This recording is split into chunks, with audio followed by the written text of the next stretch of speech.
We have a lot to get done, so I need everybody's participation. I need everybody's attention, okay? All right, let's talk about our essential question. Our essential question today is, how do I know the meaning of the figurative language being used in a text? All right, are we familiar at all with figurative language? We know a little bit about it. Have we learned about it a little bit maybe in 3rd grade?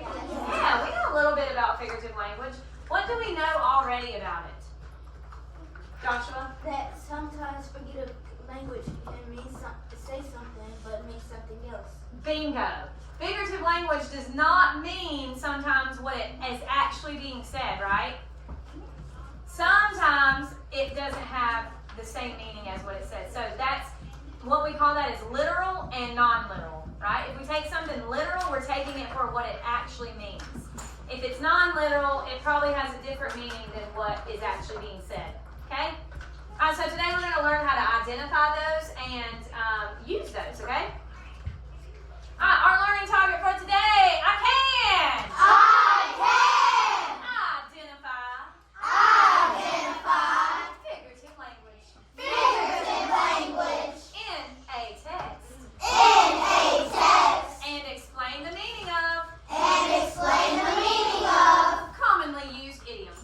All right, so what figurative language are we focusing on today? Armando? Idioms. We're going to be focusing on some idioms, okay? All right, our success criteria. Sydney, read that for us real loud. By the end of this lesson, I will be able to identify figurative language in a text, explain the meaning of commonly used idioms with 80% accuracy. Very good. All right. All right, so I got a little video that we're going to start out with. It is from Brain Pop, okay? So we're going to watch this video real quick. Yay.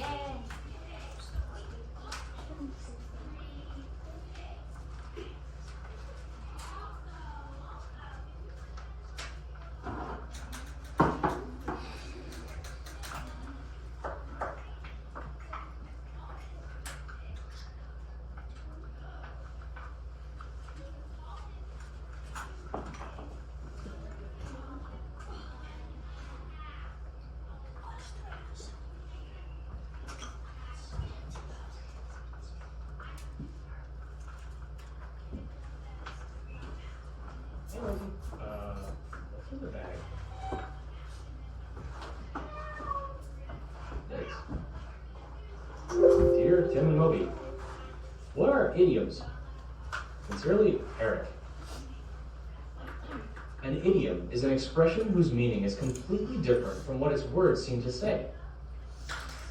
Instead, it has a figurative meaning, an additional layer of understanding known only to those who are already familiar with the idiom. For example, to let the cat out of the bag is an idiom that really means to reveal a piece of information, often a secret. If you didn't know that figurative meaning, the words by themselves wouldn't make much sense at all. After all, who actually keeps cats in bags? And what do either have to do with secrets? All idioms share 3 common features. First, the intended meaning is totally unrelated to the literal meaning of the phrase. And you can't just substitute a word in the expression with a similar word. Like, you couldn't say, let the dog out of the bag and have it mean the same thing. Finally, you can't modify an idiom's words with adjectives and other words. You might get some funny looks if you say, let the yellow cat out of the large bag to mean tell a secret. Well, a lot of idioms have really cool origins. Take shake a leg, which is another way to say hurry up. Some people think it's related to the expression show a leg, used by officers in the 18th century British Royal Navy to order sailors out of bed. Each sailor had to stick his leg out of his bunk to prove that he was awake. Yeah, just about every idiom is specific to a certain culture or language. You probably know what shake a leg means if you speak English, and definitely if you're an 18th century British sailor. But outsiders can get pretty confused. Most idioms lose their meaning when translated into other languages. Still, idioms are a useful tool because they help make writing more colorful. Well, you tell me, which is more interesting to read? Worthington had a big problem, or Worthington had a monkey on his back. Yeah, I guess monkeys do make everything more interesting. Anyway, there are literally thousands of idioms out there. William Shakespeare himself coined more than 2,000 English idioms that we still use today. Well, a cliche is an idea or expression that's been overused to the point where it's boring and corny. Alright, we're going to pause it right there because we're not quite on cliches yet, okay? Alright, so now we know a little bit more about idioms, right? Shake a leg was also used in the army. When my mom and dad were in the army, to show that they were awake, they had to stick a leg out of their covers, and if they wouldn't wake up when the guy blew the whistle, then they would get their beds flipped. Oh wow. Yeah, that's kind of what the video said, right? They had to take a leg out to prove they were awake. Alright, we are going to do a little pair share, okay? So with your table, I want you to do this for me. With an elbow partner, I want you to describe a time when someone used a word or saying to describe something that was different from the world's everyday, normal, or literal meaning. So I want you to share with your table. Describe a time maybe you heard someone use an idiom. Go.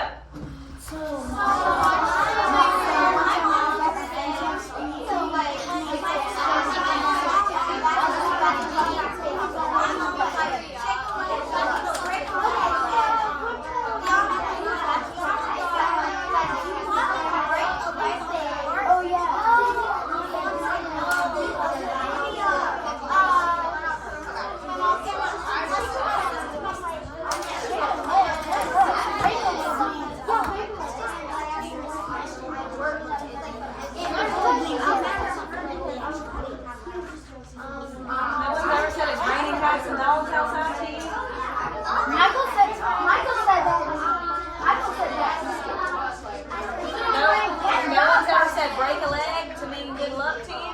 Oh yeah. No one's ever said this is a piece of cake? Yeah. Okay. Good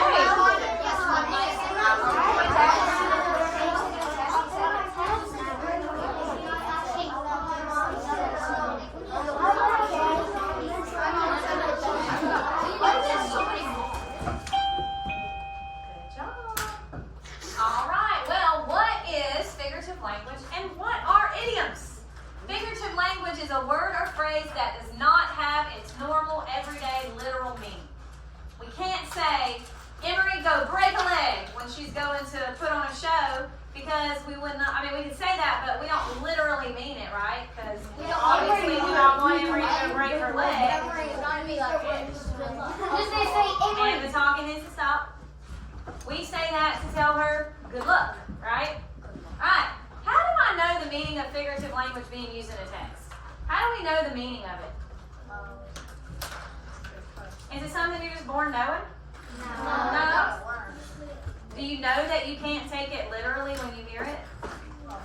For someone, like in the video, for someone who doesn't speak English, do you think they might actually take it literal? Yes. You think that might confuse them a little bit? Yeah. It's raining cats and dogs. Yeah, they'd be like, what? Alright, well guys, I got some news for you. Today's lesson will be a piece of cake. Alright, let's talk about that real quick. Piece of cake. If we say today's lesson will be a piece of cake, let's talk about what that means. What is its literal meaning? Zeke? It's going to be easy. What is its literal meaning? A literal meaning is what it actually means. It's going to be easy. What is a piece of cake? A slice of cake. It's a piece of cake, right? An actual slice of cake.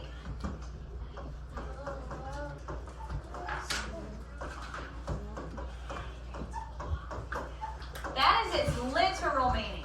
That is what, if you say a piece of cake and you take that literally, you're actually meaning a physical piece of cake that you can eat up, right? What is its non-literal meaning, Mason? Very easy. Something that's very easy. What's another way we could interpret the non-literal meaning? What's another way of saying very easy, Elias? Simple. Simple. Simple. Very good. It's very simple. Very good. That's pretty simple.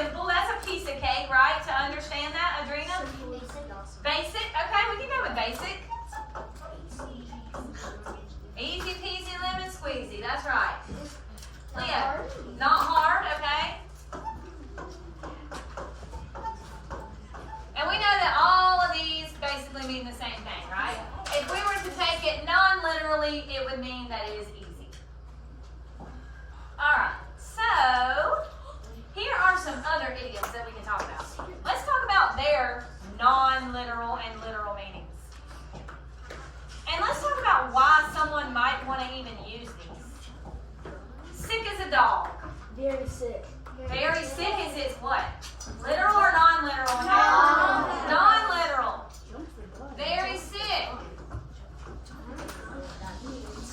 What about jump the gun? Don't jump the gun. What, has anybody ever heard that one? No. Never heard don't jump the gun? Armando. Almost like be careful. I'm looking for something else. That's close. Zeke. Don't get hurt. No, not quite. Graham. Don't do stupid stuff. Don't do stupid stuff.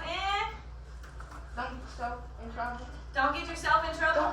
Don't be Okay. an idiot. If you don't jump the gun, that means you don't move too quickly. Oh. Okay? If you're jumping the gun, you're probably making an assumption, a super quick assumption without thinking things through. Or maybe you're going to do something without thinking it through. Alright, so don't jump the gun. If someone says don't jump the gun or jump the gun, that just means like slow down, take it easy, okay? Lay down. Take it easy. If they tell you to jump sometime, that means Alright, the talking needs to stop. Thank you so much. Alright, get cold feet. What does it mean if someone says, you've got cold feet? Or she was walking up the aisle to get married, but she got cold feet and ran away.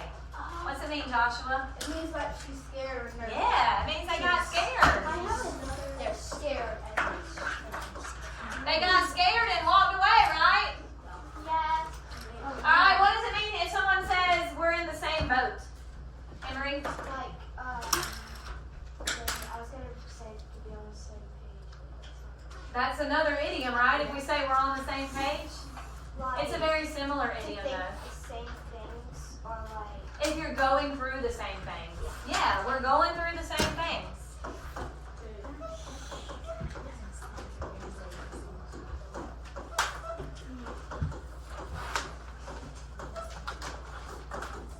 Alright, I got another question for you guys. And I want you to sit on your hands on this one for just take a couple seconds to think about. Second hand on me. Yeah, sit on your hands means don't raise your hand right away, right? Let's have some same time. I'm not literally sitting on my hands. And cut. Thank you. Listen, don't raise your hand right away is what I mean. Okay? I want you to think about this one for a second.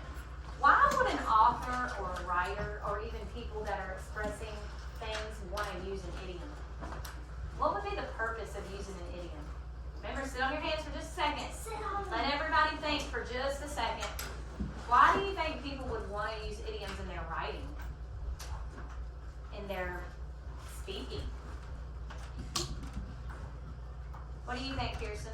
To make people want to listen to them and make it more exciting. It makes it more exciting. It makes it more interesting. Very good. I think using idioms makes it more interesting. There's other things that we could say. Sydney, what else do you think? To jazz it up. It jazzes it up. It makes it a little more colorful, right?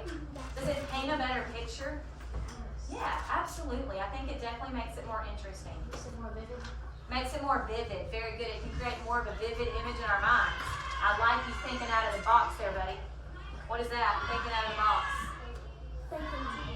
Idiom. Alright. Alright, we're going to look at this real quick, okay? This is common idioms, okay? I'm going to give you this handout in just a moment.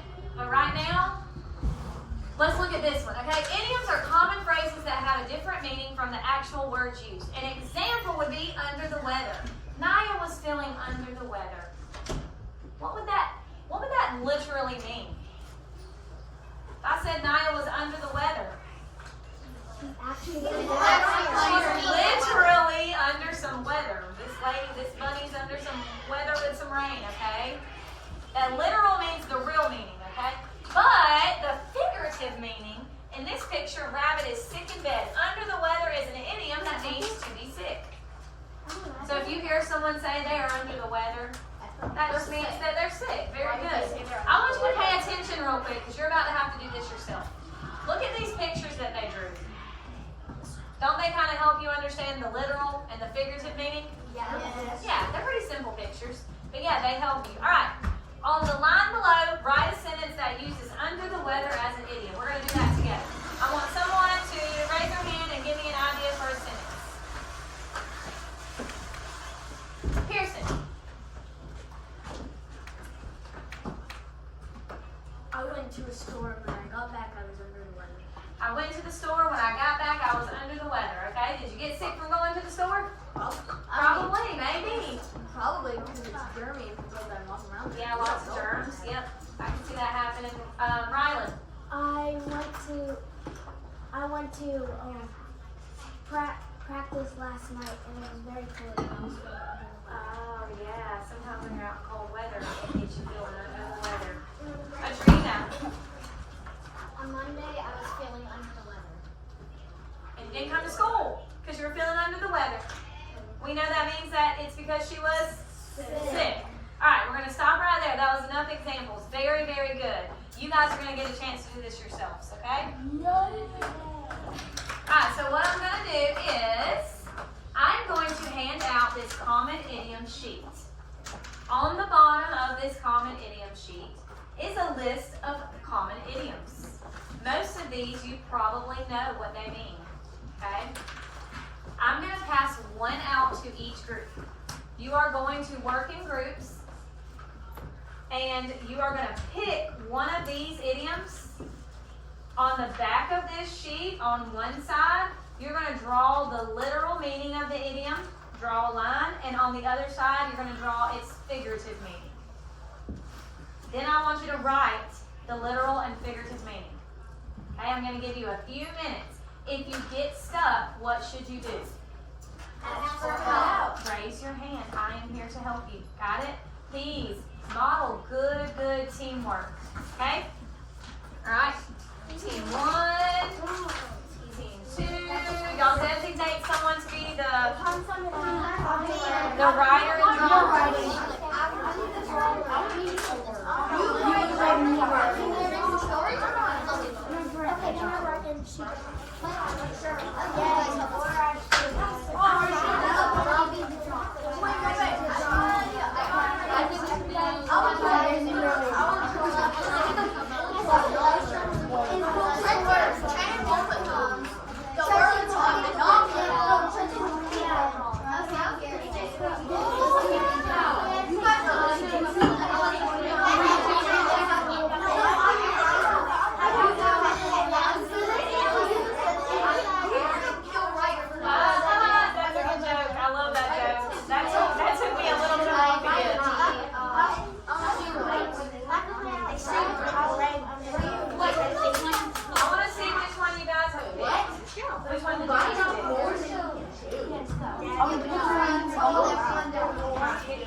Draw its literal and its figurative meaning.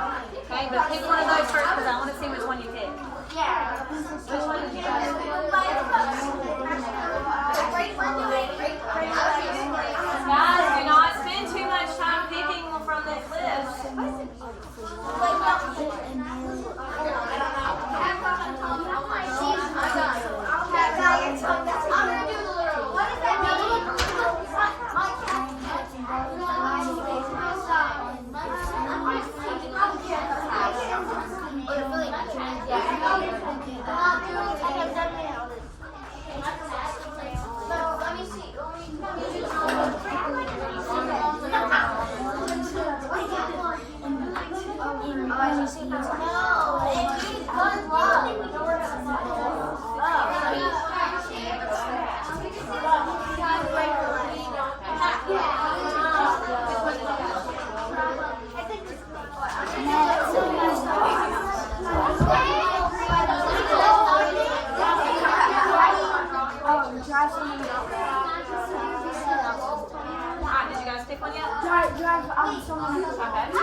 Another group has picked that one, just a warning. If you want to find it again, drive someone up the wall.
now you need to write drawing the You gotta do it literal and it's all. You gotta do two drawings, a literal and a non-literal. So it's literal and then it's figurative. What it means when you use it. Can you draw on the other half?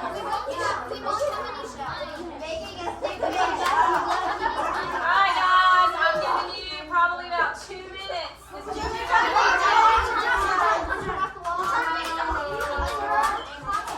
Now just split the paper in half and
idiom you chose. I want you to share with us the literal drawing that you did and then the figurative drawing that you did, okay? If you did get a chance to write the sentence, you may read that as well. Alright, so choose somebody at your table to be the speaker quietly, and then I will begin. Alright, we're going to start with table 1. We're going to slant by sitting up straight, listening, asking and answering questions, nodding our head, and tracking the speaker. Alright, Armando. Elias, sit on your bottom, please. So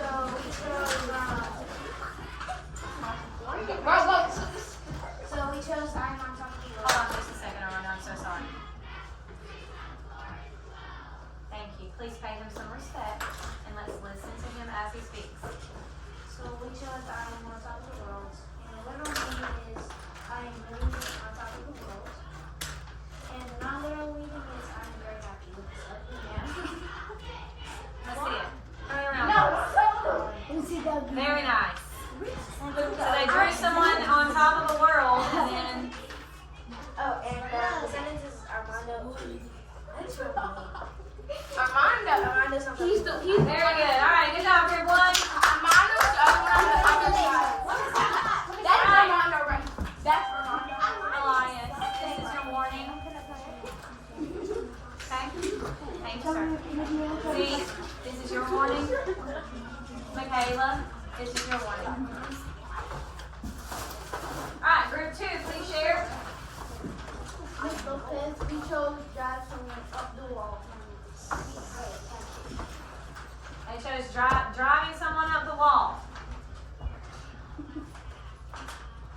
So, your nice bubble car, 2 people, and like just the head sticking out of it. They're driving up the wall, and then the non-literal meaning is there's like smoke coming out of her ears. And So what does it mean? What does it mean when we use it as figurative language? so when we use it as figurative language, it means that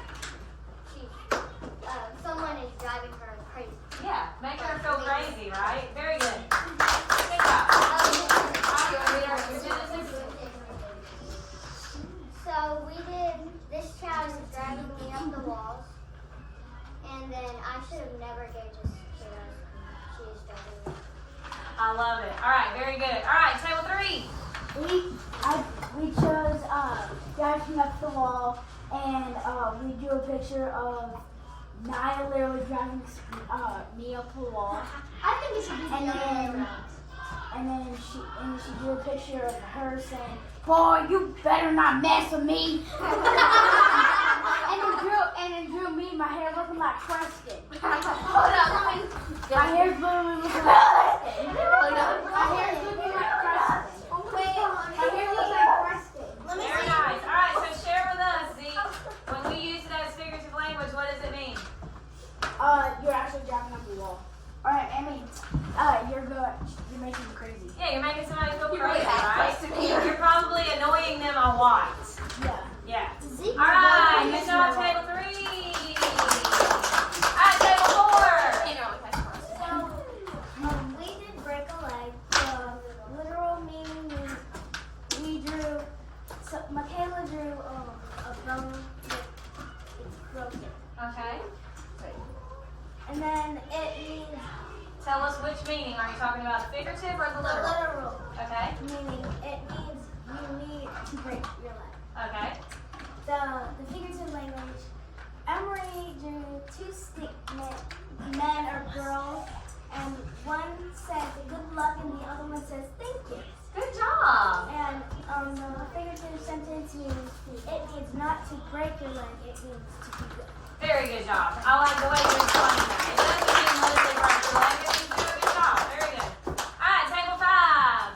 We did hit the nail on the head. Okay, so the first drawing we did a person, so 2 people, one with a nail sticking out of his head and one person with a hammer coming right at it. Okay. And then the next drawing we did a tiny nail on the floor with a tiny hammer coming out of it. Okay, so tell us, what do you think its figurative meaning is? Its figurative meaning is If I said, Sydney, you hit the nail on the head, what does that mean? it means to hit the nail on the top. Does it literally mean that you're hitting a nail? Yes. It does? No. Does anyone have any suggestions for group 5 that what it means figuratively?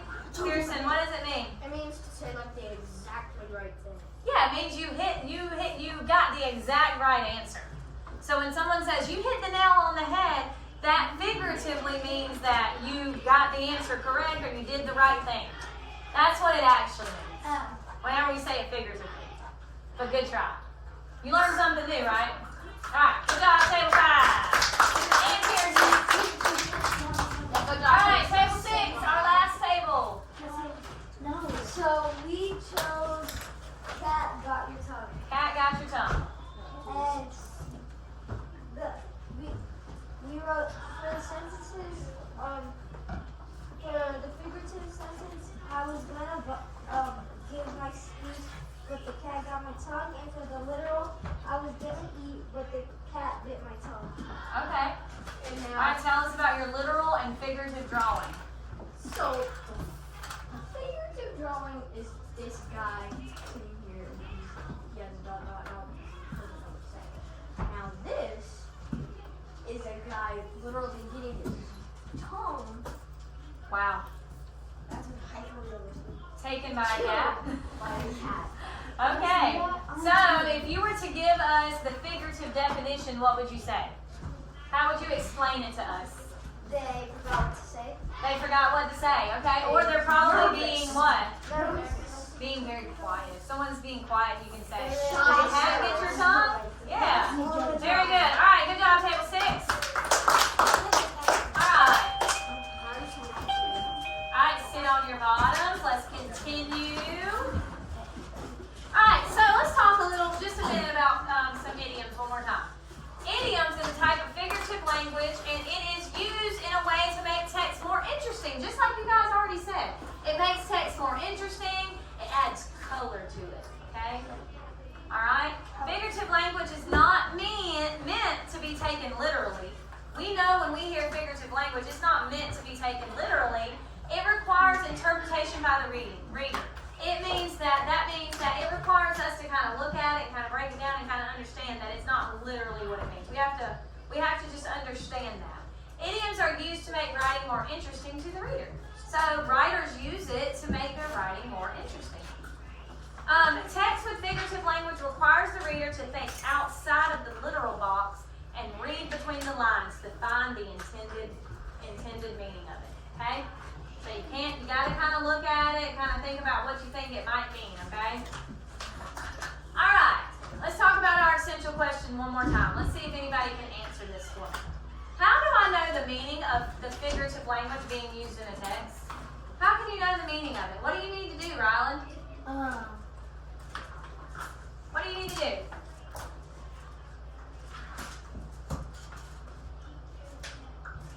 Do we always just know what it means? No, we have to think how.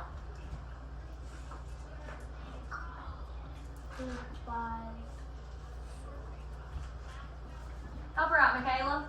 You have to think inside the box. We gotta think outside the box, right? We can't think in literal terms. We gotta think about non-literal ways to think of it, okay? Or to understand it. Alright, what we are going to do now is, I'm gonna put your knowledge to the test of idioms. This is an independent assignment. All you need to complete this assignment is a pencil. Alright? It is a figure of speech worksheet. What I need you to do is, the highlighted figure of speech, you're just going to write on these lines what it means. Not what it literally means, but its figurative meaning. Got it? I'm going to give you a couple minutes to get this completed. Then we're going to come back together and close this lesson up, okay?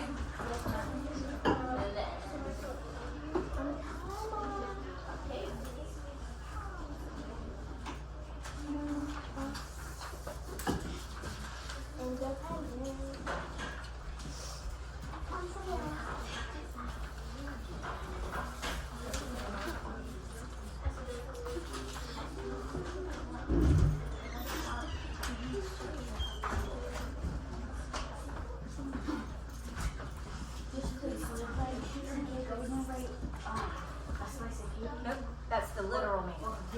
Yes, there you go.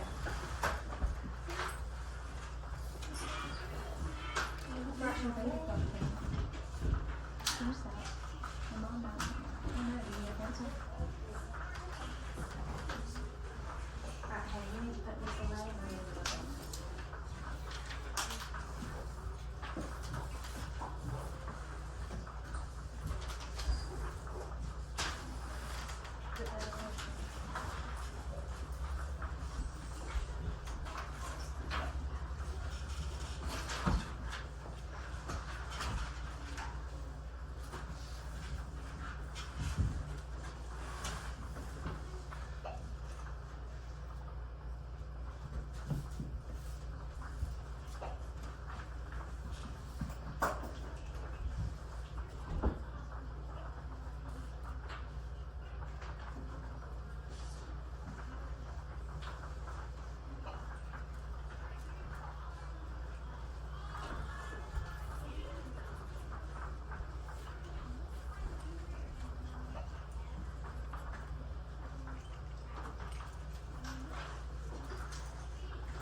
get done, you can read a book, you can type in your journal while we wait for other people to finish.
Alright, do I have everyone's papers?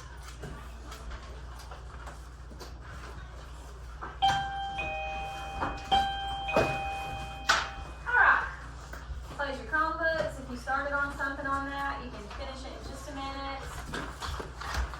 Alright, let's come back together and just close up real quick, okay? Alright. Somebody raise their hand and answer this question for me one more time.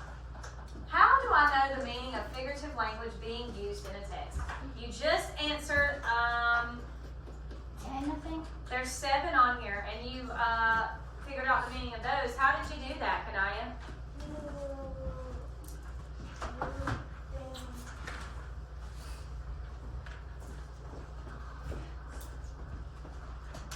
Let's call a friend for help.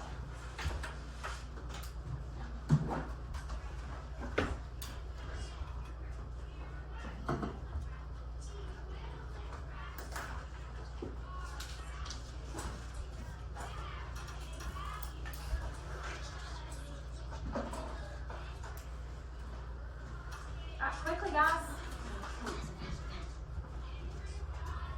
It's alright, Armando, you just share with us. What do you think?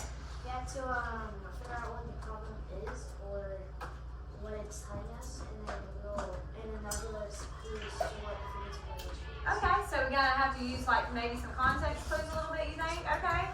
What do you think, Adrena? Can I use the text around it? Yeah, use the text around it. That's kind of similar to what Armando said. Michaela? You have to think outside the box. Think outside the box. Don't think of it literally, right? Don't think of it literally. Alright, so for our closing, I want you guys to pair share one more time. I want you to talk with your elbow partners. I'm going to give you just a minute to do this. How do idioms help writers improve their writing? And go.